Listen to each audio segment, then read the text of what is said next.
Hi everyone, welcome to days 10 through 12 recap. We're going to be reviewing theoretical probability, Venn diagrams, and then probability with Venn diagrams. So as we go and review theoretical probability, remember theoretical probability is the number of favorable outcomes or desired outcomes over the total number of possible outcomes. So for instance, if we were spinning this yellow or spinning this spinner down here, we would have our denominator be that total number of outcomes. So if you count them all up, we got 1, 2, 3, 4, 5, 6, 7, 8. That's where that 8 comes from, the number of possible outcomes. And then that 3 is coming from, of those 8, 3 of them have the option of landing on yellow. So that's where that fraction 3/8 comes from. So we'll do a little practice problem. So we're going to give each answer as a fraction, fully simplified, reduced, a decimal, and a percentage. So probability of getting a red marble. Let's call marbles. So let's count how many we have total. 1, 2, 3. Okay, I'm counting 20. 20 total. 20 total. So probability of getting a red, so we can automatically put our 20 at the bottom because we know that's our total number of outcomes because there's 20 marbles. And let's count how many red we have. We have 1, 2, 3, 4, 5, 6, 7. I didn't put 7. So we have 7 20ths. And that cannot be fully more simplified. That's as simplified as you can get. So there's our fraction. We got to write it as a decimal. A decimal, if that's equivalent to 0.35. And our percentage, if you move that decimal place over twice, is 35%. Now we have the probability of getting green complement. So the probability of not getting green. So let's see. What's our probability of not getting green? So that would be either you're getting a red or a blue. So we have the 7 red plus the 3 blue, and that adds to 10. So 10 20ths are red or blue, which is not green, which is equivalent to 1/2, which is in decimal form 0.5 or 0.50, which is equivalent to 50%. Because that little C here means what's the probability of not getting a green. So now we have red. Remember this U stands for or, so we have probability of getting red or a blue. Okay, so let's see. What's our probability of getting red? 7. So we have 7 20ths plus what's our probability of getting a blue? 1, 2, 3. 3 20ths. Or you can just count them all out and know that what we just did kind of up here where there was 10. So 7 plus 3 is 10 over 20, which is again equivalent to 0.5 and 50%. So as you can see, this answer is the exact same as this answer, and the reason why that is because the probability of getting red or blue is the same thing as not getting a green. Because there's only 3 colors in there, so the probability of not getting a green is the same thing as saying anything but a green. And the only thing but a green is that red and blue. Or blue, I mean, not and. And would be this notation, but we're talking this notation, which means or. Okay, now we're going to move on to Venn diagrams. Again, you've seen this a couple times already, but you can pause it, read it through again if you feel like you need to read it through again. But remember, or really means either or, and that the total of all, if the given all the percents of that entire Venn diagram, so let's say we have our 2 circles, everything is going to add up to be 100% of the whole. So now I have example 1, where it says police reported that 78% of drivers stopped on suspicion of drunk driving are given a breath test, 36 a blood test, and 22 are given both tests. Now we're going to complete this Venn diagram and answer these questions. Remember how I said my advice is to fill this out first. So complete first. And as you're completing this, it's always, you're going to want to work from inside out. So the inside would be that intersection. That intersection is when both are occurring at the same time, which is given to us saying that it's 22%. So we have 22% received both. Okay, let's see. 36% are given a blood test. So we have that 36%. But remember that rule that we always have to subtract by whatever's on the inside? So minus 22, because it counts, we want to get rid of the double counting. So then we're left with 14%, where people just got the blood test. Now 78 are given the breath test. So we have 78, but we have to subtract that 22% again, and that gets us to 56%. So now we filled out the percentage of people that just got a blood test and the percent of people that just got a breath test. And now we can add these all up. So 56 plus 22 plus 14, that's going to get us to 92%. And since everything all together, including the people who didn't get any test, it's going to add up to 100. You can take 100 minus 92 to get you to 8. So we know 8% of people got neither a breath test nor a blood test. So we have our Venn diagram all filled in now, so now we can answer these questions. So it's asking what percentage of drivers stopped are given neither test. Well, we just answered that with that 8% there. So 8%.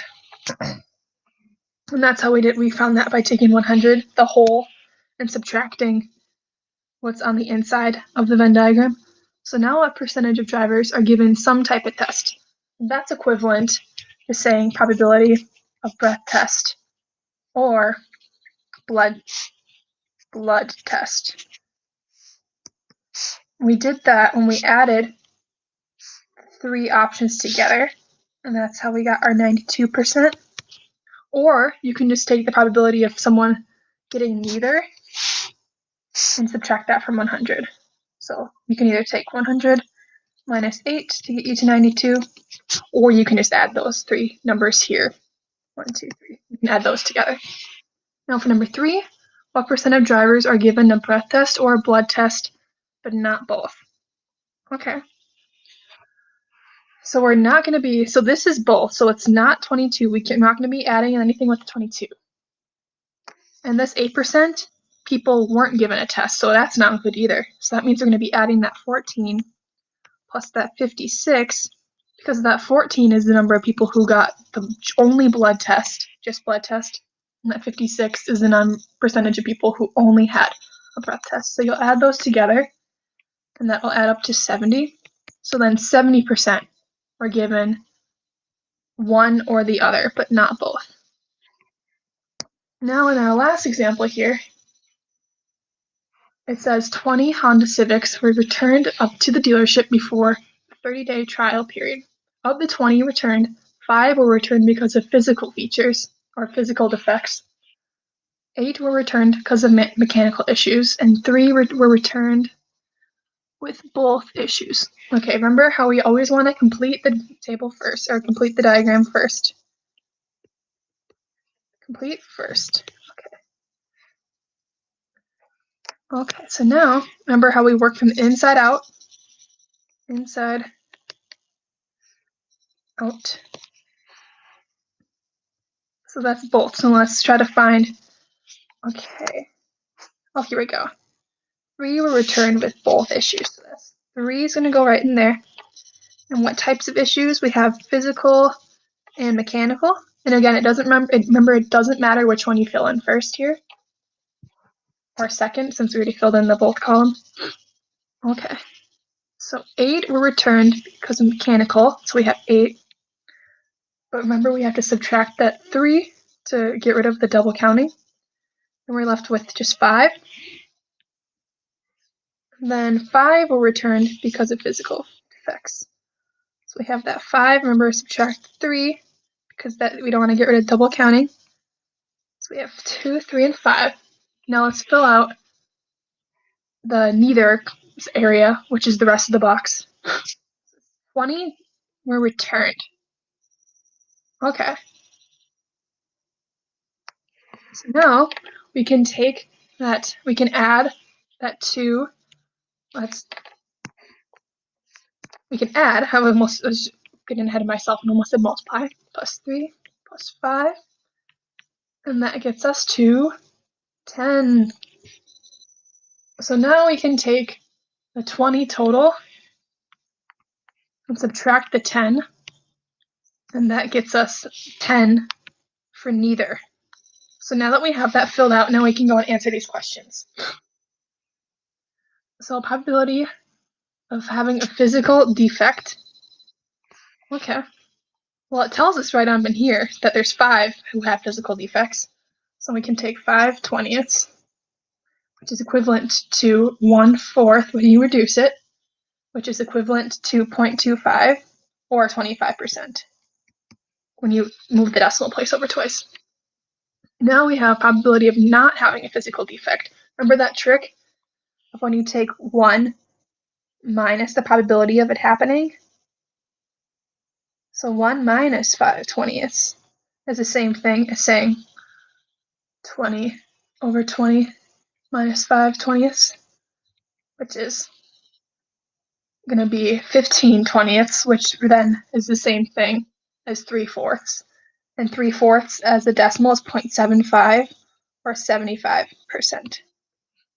Now we're doing number 3, probability of having a mechanical issue or defect is, again, it tells us right here where 8 were returned because of mechanical issues. So we're going to do that same step where we have 8 over 20, which then reduces to be 2/5, which is equivalent to 0.4 or 40%. Now we're doing that same step where it says probability of mechanical, the complement of it. Remember that where you would just take 1 and minus the probability of it happening? So then you have 1 minus 0.4, which gets you to 0.6 or 60%. You could have also taken and added the 10 plus the 2 to get you 12, and then take 20 minus 12 and then find the percentage, but this would just be an easier step. Now, probability of physical or, remember this means or mechanical, would just be what we just did up here. We added all those together, which was 10/20ths, which is 1/2, which is 0.5, and if you move that decimal place over, it's 50%. Last but not least, the probability of having a physical and mechanical issue. That's that means and. This looks like an A. Sorry, bless me. Yeah. Excuse me. So physical and mechanical, that is represented by this intersection right here. So and means where they overlap.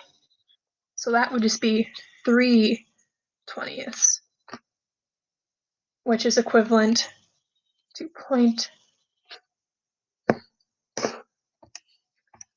3 divided by 20 is 0.15 or 15%.